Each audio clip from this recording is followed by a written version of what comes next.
এই মহিলা নিজের ঘর পরিষ্কার করতে গিয়ে ভুলবশত একটি লাল ডায়মন্ড আবর্জনার সঙ্গে ফেলে দেয়। সে বুঝতেই পারে না যে এত মূল্যবান জিনিসটি সে ফেলে দিয়েছে। পরে সেই আবর্জনার ট্রাক সেই আবর্জনা তুলে নিয়ে গিয়ে এক মাঠে ফেলে দিয়ে চলে যায়। ঠিক সেই সময় একটি খুব ক্ষুধার্ত গরু অনেক দিন ধরে কিছু না খাওয়ায় সে মাঠে পড়ে থাকা আবর্জনার মধ্যে খাবার খুঁজতে থাকে। হঠাৎ তার চোখে পড়ে একটি লাল ডায়মন্ড।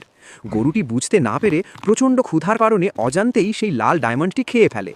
পরদিন সেই মহিলা তার হারানো ডায়মন্ডটি খুঁজতে থাকে।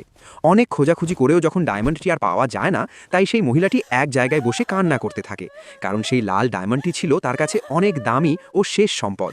ঠিক তখনই সেই গরুটি ওই পথ দিয়ে হেঁটে যাচ্ছিল। হঠাৎ মহিলা লক্ষ্য করে গরুটির পেট থেকে লাল আলো ঝলমল করছে। এটা দেখে তার সন্দেহ হয়। সে গরুটিকে ডেকে বলে, তোমার পেট থেকে যে আলো বের হচ্ছে এটা নিশ্চয়ই আমার লাল ডায়মন্ড, তুমি এটা কোথা থেকে খেয়েছো? গরুটি ভয় পেয়ে যায়। সে মনে মনে ভাবে যদি সত্য কথা বলে দেয় তাহলে মহিলা তার